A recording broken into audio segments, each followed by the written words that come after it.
যে ব্যক্তি আসরের নামাজ ছেড়ে দেয় তার সকল আমল ধ্বংস হয়ে যায়। বরং আমরা বলবো শেখ মোহাম্মদ বিন সালেহ আল উসাইমিন রহমতুল্লাহ আলাইহি সহ অন্যান্যদের ফতোয়া অনুযায়ী যে যেই লোক বিনা ওজরে এক ওয়াক্ত নামাজ পড়ার পরে পরের ওয়াক্ত নামাজ আর পড়লো না, সে তখনই ইসলাম থেকে বের হয়ে যায়, কারণ তার কোনো শরঈ ওজর নাই, তার কোনো শরঈ ওজর নাই।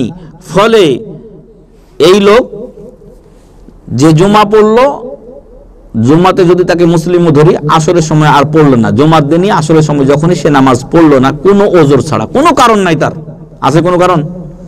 কাজ তো থাকবে সবার, কাজ কোনো কারণ নেই। ফলে সেই লোক যখন আসরের টাইম চলে গেল, আসরের টাইম ঢুকলো, মাগরিবের সাথে সাথে কি হলো, আসরের সময় শেষ, তখন সে ইসলাম থেকে বের হয়ে যায়। নাউজুবিল্লাহি মিন যালিক। বুখারী শরীফ 520 নম্বর হাদিস। 15 নম্বর, যেই লোক নামাজ ছেড়ে দেয় তাকে আল্লাহ তাআলা 3টা দোজখের ওয়াদা দিয়েছেন। কয়টা দোজখ? 3টা দোজখের ওয়াদা দেওয়া হয়েছে নামাজের ব্যাপারে অলসতাকারী, নামাজ পরিত্যাগকারীদের ব্যাপারে। আপনারা একটা সূরা মুখস্থ আছে আপনাদের, সূরাতুল মাউন, সেখানে আল্লাহ বলছেন ফাওয়াইলুল লিল মুসাল্লিন, মুসাল্লিদের জন্য, যারা নামাজ পড়ে ওদের জন্য ওয়াইল নামক দোজখের শাস্তি। এরা কোন নামাজি আমি সংক্ষেপে বলবো কারণ সময় অনেক হয়ে গেছে। আল্লাযীনা হুম আন সালাতিহিম সাহুম, যারা তাদের নামাজে অলস, মানে ঠিক মতো নামাজ পড়ে না, নামাজ পড়ে কিন্তু ঠিক মতো পড়ে না। জোহরের নামাজকে আসরে ঠেলে দেয়, যখন জোহরেরটা শেষ হলো আসরে আজান দিয়ে দিল, এরকম অলস, টাইম ঠিক রাখে না, তারপরে যেভাবে আদা করা দরকার সেভাবে আদায় করে না। আল্লাযীনা হুম আন সালাতিহিম সাহুম আল্লাযীনা হুম ইউরাউন, আর একটু যাই পড়ে মানুষকে দেখানোর জন্য পড়ে, এই নামাজ জান্নাতে নিতে পারবে না। এই নামাজ নেবে কোথায়? ফাওয়াইলুল লিল মুসাল্লিন, ওয়াইল নামক দোজখে নেবে। তো এরা নামাজ পড়ে কিন্তু নামাজে অলস, নামাজ পড়ে কিন্তু মানুষকে দেখানোর জন্য পড়ে, তাহলে নামাজ পড়েও ওয়াইল নামক দোজখে যাবে। কিয়ামতের দিন জান্নাতে যাবে কিছু লোক, একসাথে থাকা লোক, কিছু লোক জান্নাতে যাবে, কিছু লোক জাহান্নামে যাবে। তখন দেখে চিনতে পারবে জান্নাতীরা জাহান্নামীদেরকে, কি গো তুমি না আমার কোম্পানিতে আমার চাইতে বেশি বেতন পাইতা, তুমি না ভালো ইনকাম করতা, মা সালাকাকুম ফি সাকার, আজকে তোমাদেরকে কিসে জাহান্নামে নিয়ে আসলো? তখন আফসোস করে বলবে, ভাই রে, আমার বেতন বেশি থাকলেও তুই তো নামাজ পড়তি, আমি বেশি ইনকাম করলেও তোর সাথে আমি নামাজে যাইতাম না, তুই নামাজে যাইতি আর আমি ইনকামে ব্যস্ত থাকতাম। ক্বালু লাম নাকু মিনাল মুসাল্লিন, ক্বালু লাম নাকু মিনাল মুসাল্লিন, তারা বলবে যে হায় আফসোস, আমরা মুসাল্লিদের অন্তর্ভুক্ত ছিলাম না, আমরা নামাজ পড়তাম না। তো 1 নাম্বার দোজখ নামাজে অলসতাকারীর জন্য কোন দোজখ? ওয়াইল নামক দোজখ। 2 নাম্বার সাকার নামক দোজখ, যেটা এখানে বলা হয়েছে মা সালাকাকুম ফি সাকার, সাকার নামক দোজখে কোন জিনিস তোমাদেরকে নিয়ে আসলো? ক্বালু লাম নাকু মিনাল মুসাল্লিন, তারা বলবে যে আমরা মুসাল্লি ছিলাম না, আমরা নামাজ পড়তাম না, এই জন্য আমাদেরকে এই সাকার নামক দোজখে দেওয়া হয়েছে। তাহলে সাকার নামক দোজখে যাওয়ার ইচ্ছা হলে মুসাল্লিদের কাতারে শামিল হওয়ার দরকার নেই। এইখানে ওলামা ইকরাম বলছেন যে এই লোকগুলো আসলে নামাজ পড়তো কিন্তু মসজিদে গিয়ে নামাজ আদা করতো না। তাহলে এই জন্য যদি এরকম শাস্তি হয়, তাহলে না পড়লে কি শাস্তি?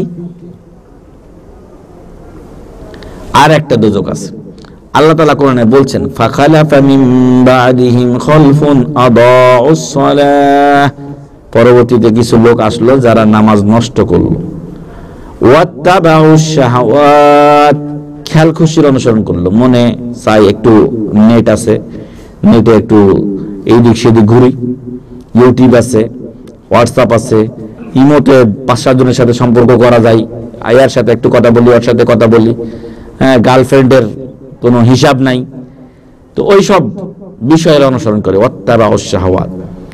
এদেরকে আল্লাহ কি করবেন? ফাসাউফা ইয়ালকাউনা গাইয়া, আল্লাহ এদেরকে শীঘ্রই সাক্ষাৎ করাবেন গাইয়া নামক দোজখের সাথে। কোন দোজখ? গাইয়া, মনে থাকবে? 1 নাম্বার ওয়াইল, 2 নাম্বার সাকার, 3 নাম্বার গাইয়া। 3টা দোজখে যাবে কে? নামাজ পড়তো কিন্তু অলসতা করত, নামাজ পড়তো কিন্তু অলসতা করত। কিন্তু যে নামাজই পড়ে না তার কি অবস্থা হবে চিন্তা করুন। বুঝাতে পারলাম কি না? নামাজ পড়বেন ইনশাআল্লাহ, আল্লাহ যেন তৌফিক দান করেন, আল্লাহুম্মা আমিন। গত সপ্তাহে কিন্তু আপনারা হাত দেখাইছিলেন, ওই হাত কিন্তু আল্লাহ সরাসরি দেখছেন কিনা? এরপরও যদি নামাজ না পড়েন আল্লাহর সাথে ওয়াদা খেলাফ হয়েছে। কার সাথে? আল্লাহর সাথে ওয়াদা খেলাফ হয়েছে। এই জন্য ভাইরা, আপনাদের আমরা কল্যাণ চাই, আপনাদেরকে ভালোবাসি। আপনাদের সাথে আমাদের মেলা শত্রুতা আছে নাকি? আছে?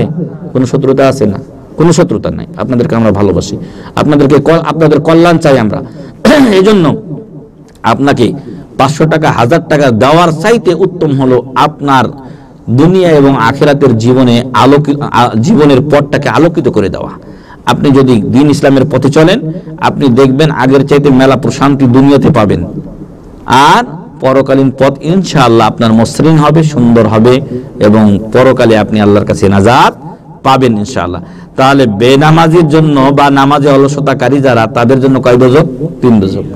সাকার, ওয়াইল, গাইয়া।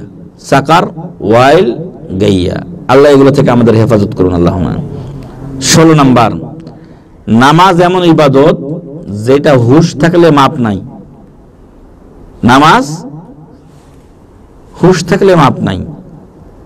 রোজা, অসুখ হয়েছে, সফরে আছেন, ছেড়ে দেন, এখন পরে আদায় করে নিন। বুঝে আসছে না? তারপরে আপনি আদায় করতে পারেননি, আপনার পক্ষ থেকে কাফারার ব্যবস্থা, মানে অন্যজনকে খাবার দিয়ে দিবেন, আদায় হয়ে যাবে, একটা ছাড় আছে। কিন্তু সালাত আরেকজন আদায় করলে হবে? হ্যাঁ, কিরে মুখলেস বা অমুক, আমার নামাজটা পড়ে আসিস, চলবে না। কোন অবস্থাতে নামাজের মাপ নাই যদি আপনার হুশ সেন্সটা ঠিক থাকে। যদি দাঁড়িয়ে নামাজ পড়তে না পারেন, বসে পড়েন, বসে যদি না পারেন শুয়ে পড়েন, শুয়ে পারছেন না ইশারাতে পড়েন, কিন্তু আপনাকে নামাজ পড়তে হবে, নামাজের মাপ নেই। রাসূল সাল্লাল্লাহু আলাইহি ওয়াসাল্লাম, তাকে আল্লাহ তাআলা বলছেন, ওয়া'বুদ রাব্বাকা হাত্তা ইয়াতিয়াকাল ইয়াকিন, আপনার মরণ আসা পর্যন্ত আপনি আল্লাহর ইবাদত করুন। তাই আল্লাহ নবী সাল্লাল্লাহু আলাইহি ওয়াসাল্লাম মসজিদে আসতে পারছিলেন না। আপনারা রাসূল সাল্লাল্লাহু আলাইহি ওয়াসাল্লামের কবর দেখেছেন না? দেখেছেন তো? রাসূল সাল্লাল্লাহু আলাইহি ওয়াসাল্লামের কবর আর তার মসজিদ লাগানো ছিল, এতটুকু জায়গায় উঠে আসতে পারছিলেন না। বললেন, আবু বকর রাদিয়াল্লাহু আনহুকে তোমরা নামাজ পড়াতে বলো। উনি নামাজ শুরু করলেন, মেলা কাহিনী আছে, আমি সেটা বলছি না। তো নামাজ যখন শুরু করলেন, তখন আল্লাহ রাসূল সাল্লাল্লাহু আলাইহি ওয়াসাল্লাম একটু ভালো মনে হলো, তার একটু মনটা, শরীরটা ভালো মনে হচ্ছে, যে মনে হচ্ছে যেন আমি জামাতে যেতে পারবো। আল্লাহু আকবার, কঠিন অবস্থা। ওই সময়েও তিনি জামাত ছাড়লেন না, 2 সাহাবীর কাঁধে ভর করে জামাতে চলে আসলেন। আল্লাহু আকবার। আর আমরা তো সামান্য অজুহাতে নামাজ ছেড়ে দেই, জামাত ছেড়ে দেই, নাউযুবিল্লাহ। আল্লাহ আমাদেরকে হেদায়েত করুন, আল্লাহুম্মা আমিন। আমরা কোন নবীর উম্মত আর কোন পথে আমরা আছি? তো নামাজ কোনো অবস্থাতে মাপ নেই যদি আপনার হুশ থাকে। 17 নাম্বার, তবে হ্যাঁ, আবার উল্টাপাল্টা ভুল কেউ ধরতে পারে, মহিলাদের যখন মেইলি সমস্যা থাকে তখন এমনি মাপ, ওটা আলাদাই মাপ, কিন্তু যখন মাপের পিরিয়ড নাই তখন হুশ থাকলে অবশ্যই নামাজ পড়তে হবে।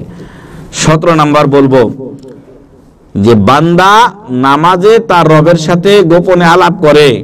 কানে কানে কথা কয় না, আসলে কানে মুখে কথা কয়, কানে কানে কথা কই, কানটা টানে নিয়ে কথা কয়, তো মুখ দিয়ে কথা কয়, ঠিক আছে? তো এই যে গোপনে আলাপ আপনি আরেকজনের সাথে করেন, বান্দা, একজন মুসলিম বান্দা আল্লাহর সাথে গোপনে আলাপ করে, কোথায়? নামাজে। রাসূল সাল্লাল্লাহু আলাইহি ওয়াসাল্লাম বলছেন, ইন্নাল আবদা ইউনাজি রাব্বাহু ফিস সালাহ, নিশ্চয় মুসলিম বান্দা আল্লাহর সাথে কথোপকথন করে, মুনাজাত করে। এখন তো এখানে এসে আপনারা মুনাজাত পাইছেন কি? ফরজ নামাজের পরে মুনাজাত করেন না। আমাদের দেশে তো না করলে পুরো মসজিদে বাইর করে লাগবে, ইমামও রাখবো না, ওরে মুয়াজ্জিনও রাখবো না, কিচ্ছু না, বরং বাইরের লোক হইলেও তার খবর আছে। তো এখন মূলত বান্দা মুনাজাত করে, গোপনে আলাপ করে আল্লাহর সাথে। কখন? নামাজে। বান্দা যখন বলে আলহামদুলিল্লাহি রাব্বিল আলামিন, আল্লাহ বলেন আমার বান্দা আমার প্রশংসা করছে। যখন বান্দা বলে আর রহমানির রহিম, আল্লাহ বলে আমার বান্দা আমার গুণকীর্তন করছে। যখন বান্দা বলে যখন মালিক ইয়াউমিদ্দিন, আল্লাহ বলে আমার বান্দা আমার বড়ত্ব ঘোষণা করছে, বিচার দিবসের মালিকানা আমার জন্য সে সাব্যস্ত করছে, স্বীকার করছে। তখন তারপরে বান্দা যখন বলে ইয়্যাকা না'বুদু ওয়া ইয়্যাকা নাস্তাইন, আল্লাহ তোমার ইবাদত করি, তোমার কাছে সাহায্য চাই, তখন আল্লাহ বলে এটা আমার ও আমার বান্দার মাঝে, আর পরে আমার বান্দা যা চাই আমি তাকে দিলাম। সুবহানাল্লাহি ওয়া বিহামদিহি। তো বান্দা নামাজের মধ্যে আল্লাহর সাথে কথা বলে। যেই লোক নামাজ পড়ে না সে কার সাথে কথা বলে? কার সাথে? শয়তানের সাথে কথা বলে। অবশ্যই ওই টাইমটা যখন নামাজ চলছে আর সে নামাজ পড়ছে না, অবশ্যই শয়তানের অনুসরণে সে ব্যস্ত আছে। আল্লাহ আমাদের হেফাজত করুন, আল্লাহুম্মা আমিন। আশা করি জ্ঞানী ব্যক্তির জন্য ইশারায় যথেষ্ট হবে। আর আমরা তো স্পষ্টই বললাম। 18 নম্বর বলবো আকরাবু। তো একটু আগে যেটা বলছিলাম, মুনাজাত কখন হবে? নামাজের ভিতরে না বাইরে? নামাজের ভিতরে মুনাজাত হবে। নামাজের পরে মেলা দোয়া আছে, রাসূল করেছেন, এবং এখানে মেলা লিফলেট পাওয়া যায়। মসজিদে লিফলেট দেখেন না আপনারা, বড় লম্বা করে লাগা আছে। ওই দোয়াটি মুখস্থ করতে হবে। আপনারা যদি বাংলায় চান তো আপনাদেরকে আমরা বাংলায় এই দোয়াগুলো সার্ভিস দেবো ইনশাআল্লাহ, উচ্চারণ সহ আরবি বাংলা এবং অনুবাদ সহ দেব। আপনাদের কারো দরকার থাকলে যে ভাইয়ের সাথে কথা বলবেন, যাদের দরকার যে ভাইয়ের সাথে কথা বলবেন, আমরা প্রিন্ট করে দিয়ে দেবো ইনশাআল্লাহ। আমাদের কাছে বাংলা করা আছে। বুঝে আসছে তো? নামাজের পরে কি করবেন? ওই দোয়াগুলো পড়বেন, কারণ এগুলো আমাদের নবী মুহাম্মদ সাল্লাল্লাহু আলাইহি ওয়াসাল্লাম পড়েছেন, সাহাবায়ে কেরাম পড়েছেন, তাবেঈনরা সেই দোয়াগুলো পড়েছেন।